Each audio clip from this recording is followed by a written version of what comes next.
সরকার পতনের পর আরও দৃশ্যমান হয় ব্যাংক খাতের নড়বড়ে অবস্থা। ধুঁকতে থাকা এ খাতকে স্থিতিশীল করতে নানা সংস্কারের পথে হাঁটছে কেন্দ্রীয় ব্যাংক।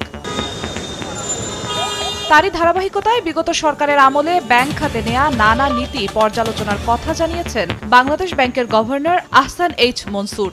আভাস দেন ব্যাংকিং কোম্পানি আইন পরিবর্তনের। অবশ্যই ব্যাংকিং কোম্পানি অ্যাক্টকে মডিফাই করতে হবে। আমরা ওই পলিসিগুলোকে রিভিউ করব। ওই পলিসি হয়তো দেখা গেল যে শুধুমাত্র 10টা লোকের জন্য স্বার্থ সার্ভ করছে, সেক্ষেত্রে আমরা পলিসি ক্যান্সেল করে দেবো।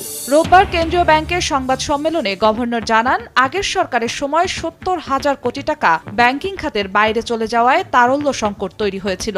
এরই মধ্যে অন্তর্বর্তী সরকার 30,000 কোটি টাকা ফেরানোয় সংকট কাটতে শুরু করেছে। প্রায় 70,000 কোটি টাকার মতো ব্যাংকিং খাতের বাইরে চলে গেছিল, যে কারণে লিকুইডিটি শর্টেজটা বাজারে ছিল।